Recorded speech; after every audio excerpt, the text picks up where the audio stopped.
महाशिवरात्री 2025 149 वर्षांनी दुर्मिळ योग 11 राशीवर महादेवाची महाकृपा। यंदा तब्बल 149 वर्षांनी महाशिवरात्रीला दुर्लभ योग जुळून येत असल्याचं सांगितलं जात आहे। ज्योतिषशास्त्रानुसार हा दुर्मिळ आणि अद्भुत शुभ योग नेमका कोणत्या राशींना महादेवाच्या कृपेने सर्वोत्तम लाभ प्राप्त करून देऊ शकेल याबद्दल चला जाणून घेऊया। पण त्याआधी आमच्या चॅनलला सबस्क्राईब करा। तुम्ही 26 फेब्रुवारीला 2025 रोजी महाशिवरात्री आहे। महाशिवरात्र हा एक अत्यंत दुर्मिळ योग जुळून येणार आहे। शुक्र ग्रह उच्च राशी मीन राशीत विराजमान आहे, ज्यामुळे मालव्य राजयोग तयार होत आहे। याच्यासोबत मीन राशीत शुक्र राहू युती योग जुळून येत आला आहे। त्याचबरोबर सूर्य आणि शनी ग्रहाची युती कुंभ राशीत होत आहे। बुध कुंभ राशीत विराजमान स्थित आहे, त्यामुळे सूर्य बुध आणि शनी यांचा त्रिग्रही योग जुळून आलेला आहे। त्याचबरोबर सूर्य बुधांचा बुधादित्य राजयोग जुळून आलेला आहे। तसेच महाशिवरात्र चंद्र याचं राशीचं असणार आहे, त्यामुळे चतुर्ग्रह योगही जुळून येत आहे। शनी त्याच्यामुळे त्रिकोण राशीत असल्याचे शशराज योगही जुळून आला आहे। काही दाव्यानुसार असा योगायोग 1873 मध्ये घडला होता आणि सुमारे 149 वर्षांनंतर म्हणजे 2025 मध्ये हा योग घडणार आहे। या दिवशी शिवयोग सर्वार्थ सिद्धी योग तयार होत आहे। मंगळ ग्रह मिथुन राशीत मार्गी झालाय।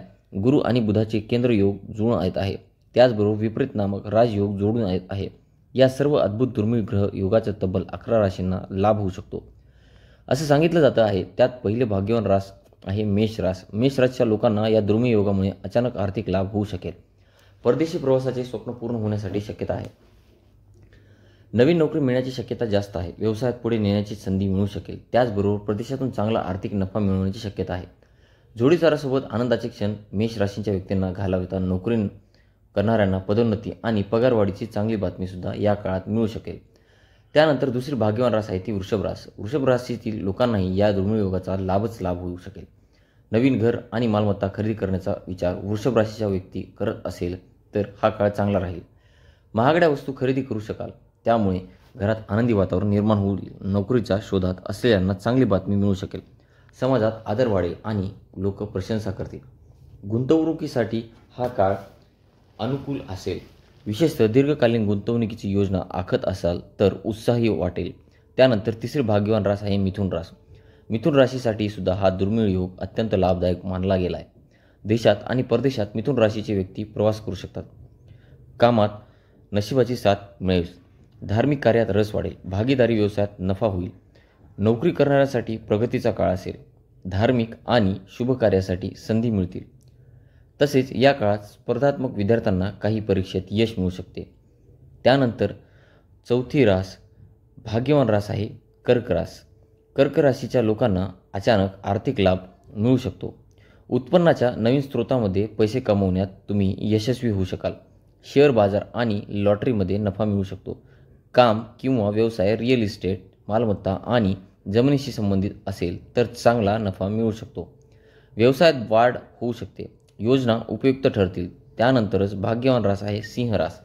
सिंह राशीच्या व्यक्ती ज्या सरकारी नोकरीची तयारी करत असतील तर त्यात यश मिळण्याची शक्यता आहे। कामाच्या ठिकाणी मेहनतीचे फळ मिळेल। वरिष्ठ कामाची कौतुक करतील। व्यवसाय करणारी लोक यावेळी चांगला नफा कमवू शकतात। एखाद्या खास व्यक्तींशी तुमचे जवळीक वाढू शकते। विवाहित लोकांचे नाते अधिक घट्ट होण्याचीही शक्यता आहे। त्यानंतरची भाग्यवान रास आहे कन्या रास। कन्या राशीच्या लोकांचा या काळात कामाचं कौतुक होईल। आदर मिळू शकेल। या काळात अचानक आर्थिक लाभ होऊ शकतील। अडकलेले पैसे मिळू शकतात। उत्पन्नात वाढ होण्याची शक्यता असेल। घर किंवा वाहन खरेदी करणाऱ्यांच्या योजना फलदायी ठरतील।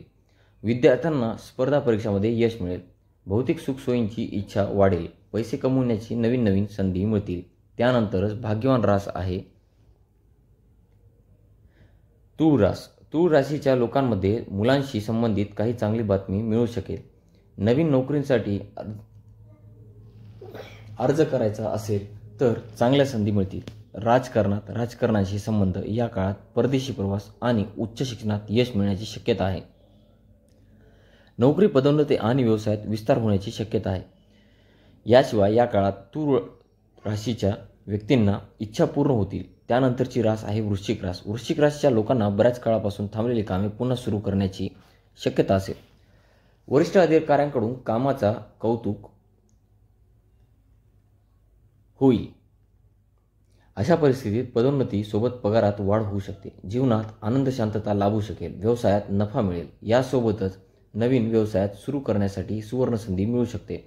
त्यानंतरची रास आहे धनुरास. धनुराशीच्या लोकांसाठी जोडीदाराची प्रगती होऊ शकते. अडकलेले पैसे उधारी परत मिळण्याची शक्यता आहे. नवीन योजना बनवू शकता. त्यातून नफा मिळवण्याचीही ही शक्यता आहे. वाहन खरेदी करू शकता. नोकरदारांसाठी हा कार्ड चांगला आहे. इच्छा पूर्ण होतील. पैसे वाचवण्यात धनुराशीचे व्यक्ती यशस्वी होतील. त्यानंतरची रास आहे मकर रास. मकर राशीच्या व्यक्तींना शत्रूंचा पराभव होईल. कामाच्या ठिकाणी वरिष्ठ अधिकाऱ्यांशी संबंध चांगले राहतील. मीडिया मार्केटिंग, लेखन आणि सोशल मीडियाशी संबंधित असाल तर या काळात खूप फायदे मिळण्याची शक्यता आहे. अडकलेले पैसे परत मिळू शकतात. आर्थिक स्थितीही सुधारू शकते. त्यानंतरची रास आहे कुंभ रास. कुंभ राशीच्या व्यक्तींना या काळात वडिलोपार्जित मालमत्ता मिळण्याची शक्यता जास्त आहे. कामाच्या निमित्ताने प्रवास करावा लागू शकतो. व्यवसायाच्या क्षेत्रात नफा मिळू शकेल, परंतु अनावश्यक खर्चामुळे त्रास होऊ शकतो. म्हणून खर्चावर थोडंसं नियंत्रण ठेवलं तर बरं होईल. तर असा हा महाशिवरात्रीतील 149 वर्षांनी येणारा दुर्लभ योग 11 राशीवर महाकृपा करणारा आहे. या राशीच्या लोकांना दुप्पट लाभ मिळेल, भरघोस नफा होईल आणि हा काळ वरदानाचा ठरू शकेल. ही संपूर्ण माहिती सामान्य गृहीतके आणि ज्योतिषी मान्यतांवर आधारित असतात. या संदर्भात तज्ज्ञ व्यक्तींचा सल्ला घेणे उपयुक्त ठरू शकेल असं सांगितलं जातं आहे. अशाच प्रकारे माहितीपूर्ण व्हिडिओसाठी इझी लाईफ सोल्युशन चॅनलला नक्की सबस्क्राईब करा आणि बेल आयकॉनला क्लिक करा, म्हणजे आमच्या नवनवीन व्हिडिओज तुम्हाला नोटिफिकेशन येत राहतील. धन्यवाद.